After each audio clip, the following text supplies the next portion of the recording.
Welcome back. Last time we proved the sum law for limits of sequences, and this time we're going to prove a product law for the limits of sequences. In particular, if an is a sequence that converges to a and bn is a sequence that converges to b, then the sequence an times bn of products of those values of those sequences converges to the value ab. So I'm unpacking all of these assumptions and the conclusion in terms of the definition of a limit. The assumption that an converges to b is this statement: for every positive epsilon, there exists a cap n, such that for every natural number little n, if n is greater than cap n, then the absolute difference an minus a is less than epsilon, and similarly for bn. And then the thing that we're trying to prove is the analogous statement for the sequence of products a and bn compared to the supposed limit a times b. So this is what we're trying to prove, and we're going to follow our nose as usual. We're going to let epsilon be an arbitrary positive number. We're going to choose an n, but we're not going to know how to choose an n, and so we're just going to sort of proceed with some blank space here. So let's get started and see what happens. So proof. So let's let epsilon be greater than 0. This is the easiest step in any proof by the definition of sequence convergence, because we know we have to begin this way. Now, the next step, the very next step, is to choose the value of cap n. And this is going to be a little bit difficult. And so I'm going to leave a blank space. I'm going to say let n equals blank. But actually, this is going to actually involve some preparatory work that we are not even in a position to see yet. So because I know what's going to happen, I'm going to try to leave the appropriate amount of blank space here. But we are eventually going to choose the value of cap n, and we're going to choose it very carefully after making some other choices. And so I'm going to leave some blank space and say let n equals and then something. So by some cleverness, we have to choose the value of cap n, and we're not prepared to do that yet because we haven't done the algebra. So the next step in the proof is obvious. We need to let little n be an arbitrary natural number and then assume that it's greater than cap n. So let's do that. So let little n be in the naturals, and we're going to assume that little n exceeds cap n. And then, well, we have to show this, right? So what we're going to do, we're going to do the usual thing. We're going to measure this difference, and then we're going to compute, and try to get it less than epsilon. So I'm going to take this thing, and I'm going to start over here, and we're going to try to compute an minus bn minus ab. So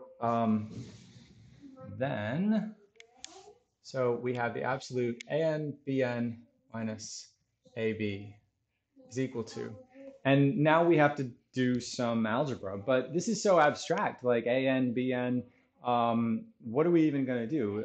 It would be nice if we could factor this, if we could factor out an an or factor out an a, or somehow write the treat this as like a polynomial and factor it as a, I don't know.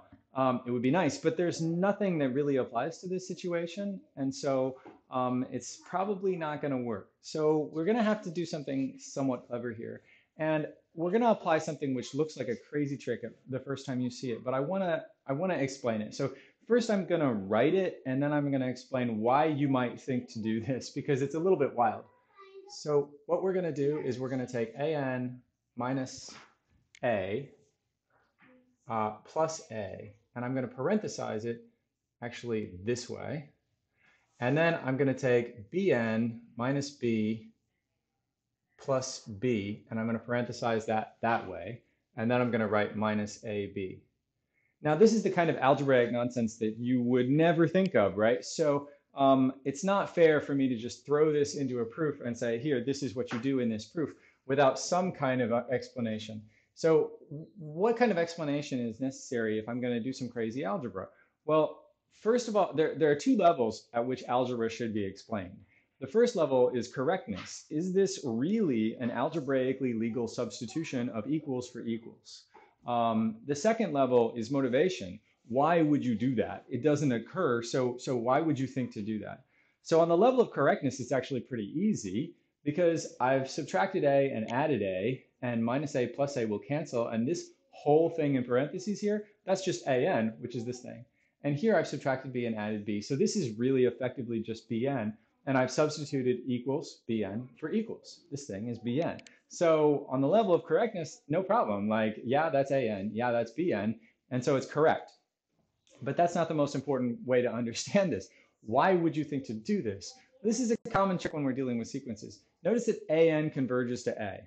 Now, if AN converges to A, then we've got a sequence of values, and they're all changing. We have all these different values, but they're getting closer and closer and closer to some target value A. So if a sequence of values are getting closer and closer to some target value, then we think of those values as being approximately equal to that target value with a little bit of error.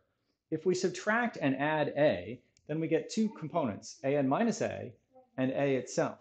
This is like the eventuality of the sequence, the eventual thing that they're approaching, and then this is how far off they are from it so far. So basically we've got a sequence of values, perhaps they're converging to 10, and we're explaining the value in terms of, well, it's approximately 10, but it's off a little bit.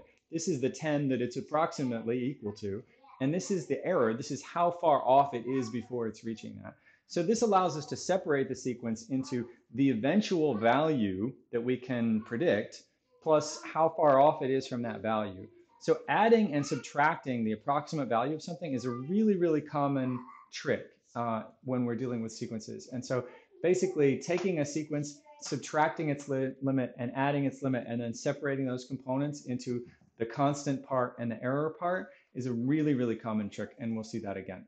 So now we have some ugly algebra. Now I'm going to expand this, but I'm not going to expand AN minus A and separate those terms. I actually like the expression AN minus A. Basically, the reason I like it is because it occurs directly right here. And if it occurs there, then that means that we'll be able to control it less than epsilon later. So what we're going to do is we're going to expand this or FOIL this by multiplying everything out. But I'm just going to leave this parenthesized term and this parenthesized term as I multiply this out. And let's just do that and see what happens. So we get AN minus A, this first term, times this first term, BN minus B. Then I'm going to get A times BN minus B. So A, BN minus B. Then I'm going to get B times AN minus A. Then I'm going to get A times B. So that's plus AB. And then, so this plus AB comes from the product of these last two terms here, this A and this B. And then let's not forget this final minus AB. And that's good news already, right? We've got some, well, coincidence here. It's not really a coincidence, of course, but we seem to have some nice good luck here because we've got a plus AB and a minus AB, which will cancel on the next step. So let's just, I'm going to write a whole step just to perform that cancellation. And then we're going to start doing some interesting stuff with this. So we get plus BN minus B, plus B, AN minus A, absolute. Now, you might be looking at this and thinking, wow, what a mess he's made of this simple problem, right? We started up with AN, BN minus AB, and now he's complicated it into this form. And well, okay, guilty as charged. But notice all the AN minus A's and all the BN minus B's, and the rest of the things are the constant A and a constant B. And so AN minus A is a very favorable term for us to be dealing with here because it's what we can control using the definition of the convergence of the sequence AN to the limit A. BN minus B, ditto. This is a really favorable term. And the A's and the B's, well, they're extra complexity, but at least they're constant values, right? They're not sequences, they're constant values. So this is actually, you know, to my eye, it looks better than this. I don't know, maybe you don't agree with me. Now, what are we going to do with this? Well, we have now a sum of three terms, this term, this term, this term, and the sum is within the absolute values. And so we're going to do the usual thing. Eventually, we need this less than epsilon, right? So we're allowed to do less than or equal to, we're allowed to do less than, we're allowed to do equal to. So far, I've done only equals.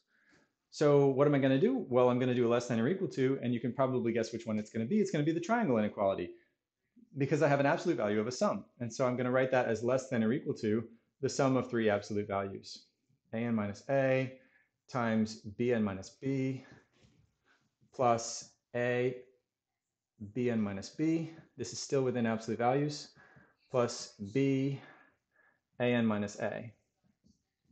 So that's really a less than or equal to. This is quite likely going to be larger than this. If there's if there's a combination of negative and positive anywhere here, then we'll get partial cancellation. And this thing will be strictly less than that, but I don't know. But I do know that I can say less than or equal to by the triangle inequality.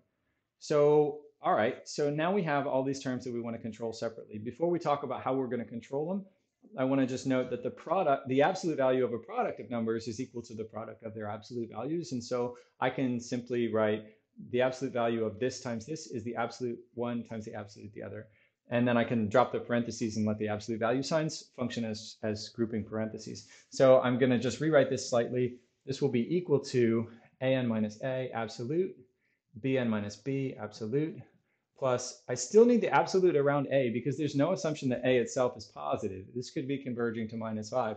I don't know. So this has to be absolute a, and then absolute bn minus b, and then this is absolute b, absolute an minus a. So there we have it. Okay, are we going to be able to manage this? Well, we hope so.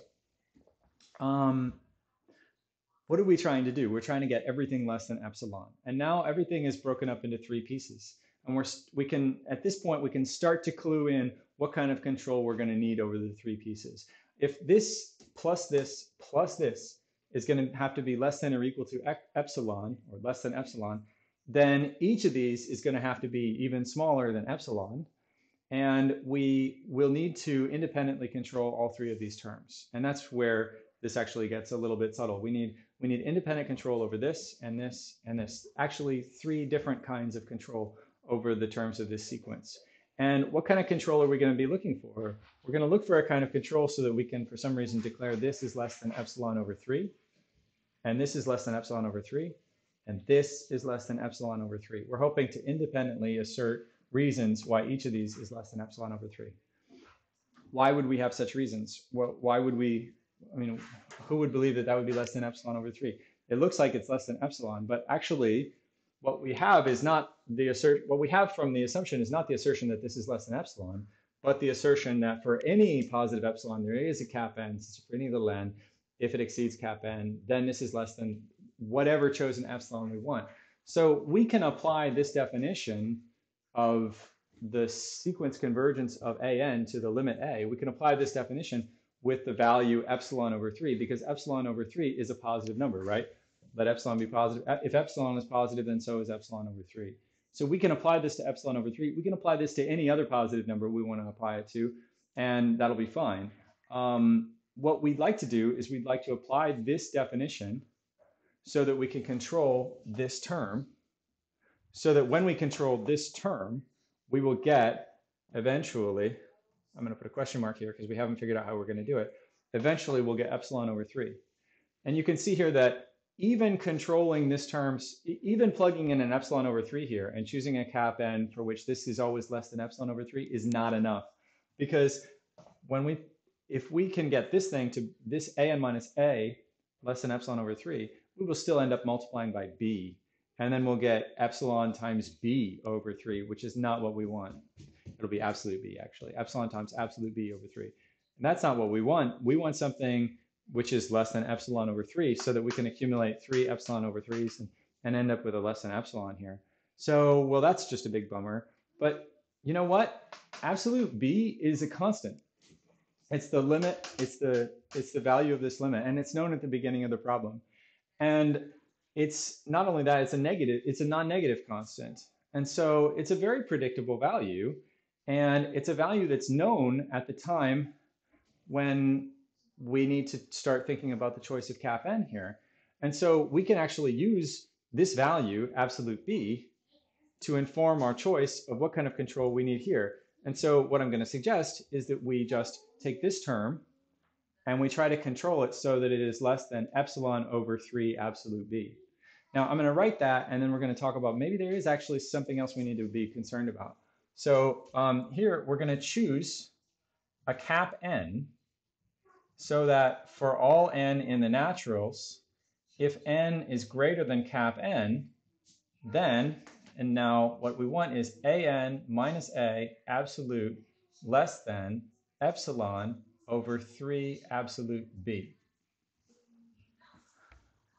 So, all right, this is the kind of control that we need in order to get this whole term sufficiently small.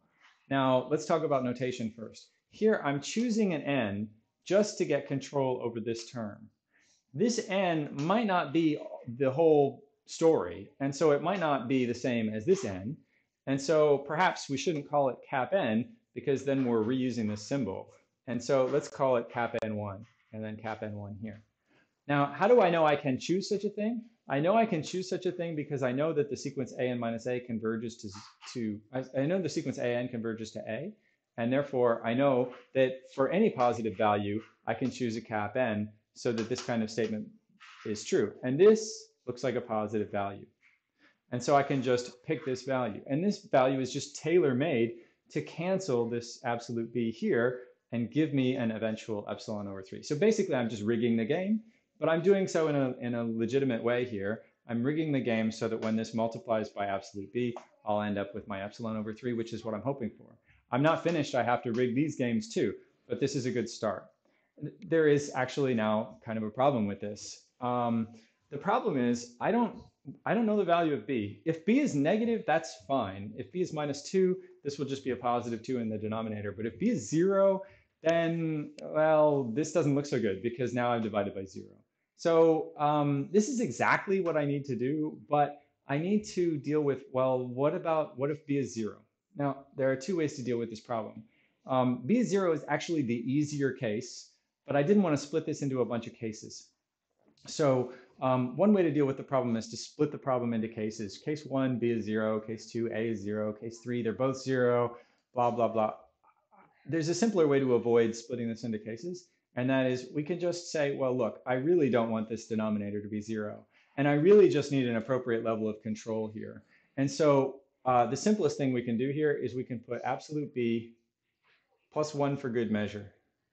Here, I'm just rigging this so it definitely won't give me a 0 in the denominator. Now, what will that do to this thing? That will make it slightly smaller because I've made the denominator slightly bigger.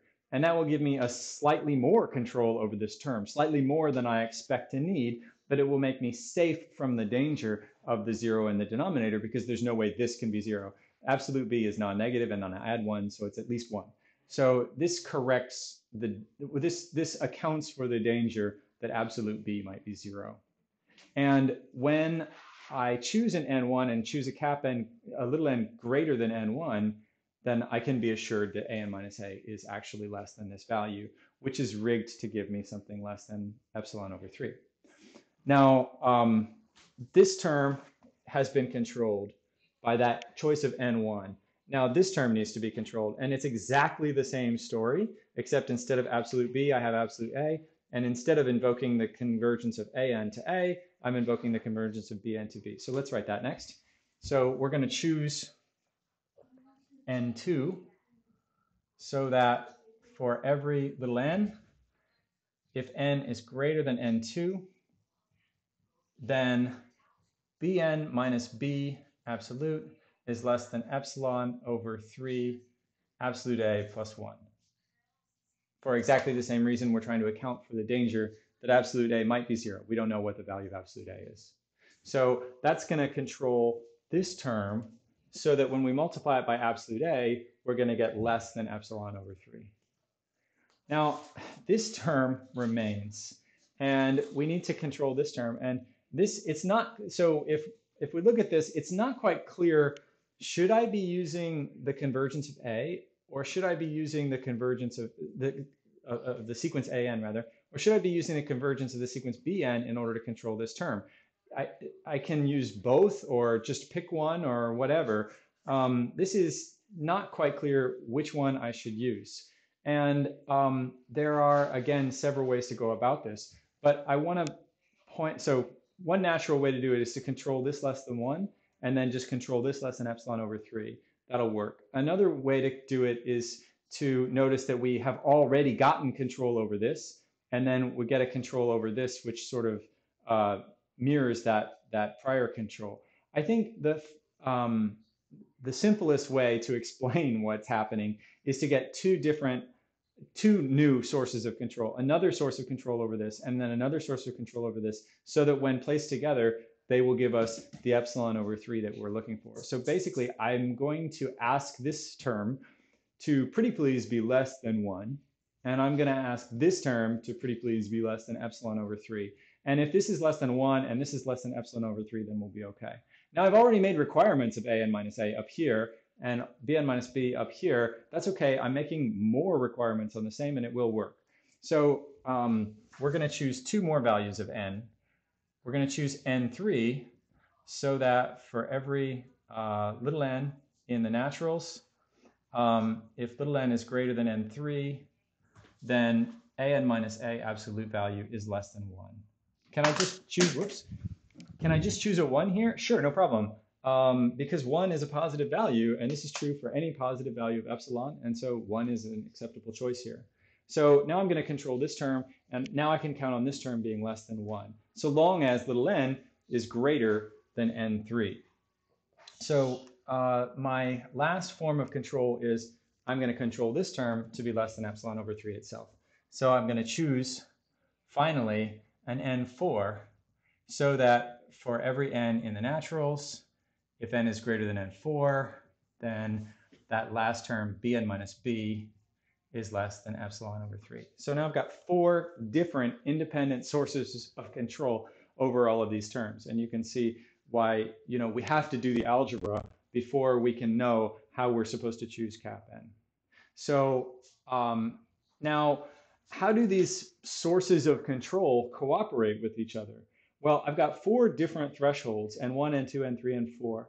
And I have certain control over certain terms, but only provided that n is greater than each of those thresholds, right? It has to be greater than n1 for this to be true, greater than n2 for this to be true, greater than n3 to get this, and greater than n4 to get this. Now, what I want is some sort of ultimate control so that all of these things are true. Can I have that? Well, sure. I just have to pick my cap n to make sure that whenever little n is greater than cap n, it's greater than all of these. And to do that, I just pick cap n to be the max of these 4 values. And that will give me the level of control that I need for all of these simultaneously. So cap n is going to be the max of n1 and n2 and n3 and n4. And now, notice I've already wrote this because I already knew that I would have to let n be arbitrary and let it be greater than cap n. But now notice how powerful this assumption that n greater than cap n really is. When I'm choosing a greater than cap n, since cap n is the max of these, I am choosing a little n greater than all of these things. And so all of these conditions can be inferred. So actually, let's insert a little bit here just to remind ourselves. Then n, what we've proven here, well, what we can safely deduce here is that little n is greater than cap 1, and little n is greater than cap 2, and little n is greater than cap 3, and little n is greater than cap 4. Arguably, we don't really need to write this, but I just want to remind you that by choosing it greater than n, we've got it greater than all of these thresholds, and then all of these things can now be assumed. So when we return to our algebra here, this proof is going to continue in a powerful way. We've got less than signs for all of these guys. And so we're now going to apply them and see what happens. If we've done our work correctly, this thing will be less than epsilon over 3. This will be less than epsilon over 3. This will be less than epsilon over 3, and we'll end up less than epsilon. So let's fill in the blanks here. Now, our control that we wanted over this term, we could plug in this, but we were focusing on this thing. So let's plug in 1 here. So this is less than. So here, this term is less than 1. So why is it less than 1? Because little n is greater than cap n, which itself is greater than or equal to n3. So that means little n is greater than n3, and so this is less than 1. So that's less than 1. And now this bn minus b is less than, where is it? This, we chose bn minus b is less than epsilon over 3. So that's less than epsilon over 3. Now, I don't know the value of a, so I'm just going to rewrite absolute a. In fact, we even have worries that it might be 0. But anyway, I'll just write the value of cap a. And then bn minus b is the term that we controlled here. Epsilon over 3 absolute a plus 1. And then I don't know the value of absolute b, but I'll write it. And then an minus a was controlled by this term. So we get epsilon over 3 times absolute b plus 1. So this term is simply epsilon over 3. This term is not epsilon over 3, but that's okay because, well, let me rewrite. This is absolute a over absolute A plus 1 times epsilon over 3. So what happens is we get the epsilon over 3, and these terms are not, they don't exactly agree with each other, but it's okay, it doesn't matter, because this thing is strictly less than 1. And so, because whatever absolute A is, it's a positive number, and so we've got the same positive number plus 1 in the denominator, so that's strictly less than 1. So actually, yeah, and then we make the same argument here. So absolute B plus 1, and epsilon over 3. So now these don't have to cancel. They just have to be, you know, less than 1 so that we can drop them off and have an inequality. So this is actually strictly less than epsilon over 3 plus epsilon over 3. This is less than 1, and so I'm dropping it off and asserting less than. And then this is less than epsilon over 3. Same argument here. And so that gives us the epsilon that we need, which when we chain everything together gives us this difference is less than epsilon. So let's check our proof structure and make sure that we've proven sequence convergence. We've chosen we've let epsilon be an arbitrary positive number. We have chosen some quite magical value of cap n, and if you're reading this proof from start to finish, it's extremely mysterious, right? Like, this doesn't seem very sensible, but now we understand why we've chosen this value. Then we've let little n be arbitrary, so we've got the epsilon, the cap n, and the little n. Then we've got the assumption that little n is greater than cap n. And then we have, finally, the calculation that this thing is less than epsilon, which establishes this thing. So that corresponds to that. So this proof structure is entirely faithful to the definition of limit convergence, and it establishes that the product of a sequence, the product of two sequences will converge to the product of the limits.